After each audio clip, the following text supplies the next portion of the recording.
Questions and concerns are being raised tonight after more than 14,000 Tennesseans received a letter asking for proof of U.S. citizenship. 6 on Your Side reporter Dominic Webster spoke with the Secretary of State and a state lawmaker about the letters and if they could impact the upcoming election. What's important about that is we want to make sure that no eligible citizen, no eligible voter's vote is canceled out or diluted by someone who voted ineligibly. This is intentional voter intimidation. Those remarks coming after a letter was sent to Tennesseans for proof that they are U.S. citizens. Secretary of State Trey Hargett says the letters will help the state of Tennessee maintain fair elections. We want every Tennessean who is eligible to vote to be able to vote. That's how we hold our government accountable. And we also don't want to have anybody in August or November coming back and questioning the results of the elections and asking us why people that we couldn't match up with their citizenship might have voted.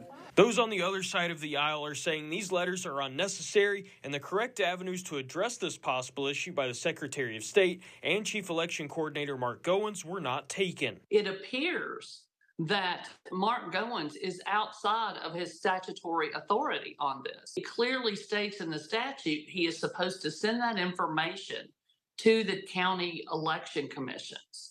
And I think he notified them with a memo or something, but the folks at home had already received those threatening letters. Intimidating letters. The statute Representative Johnson is referring to is Tennessee Code Annotated 2-2-141.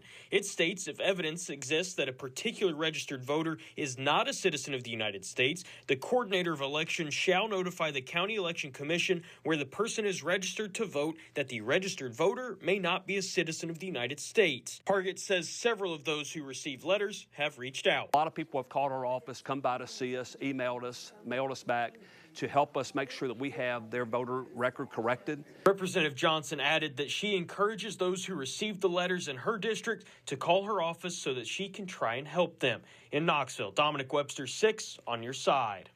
We are told some lawmakers are calling on Tennessee Attorney General Jonathan Skrmetti to investigate the nature of the letters, and we have reached out to his office for comment. We haven't yet heard back.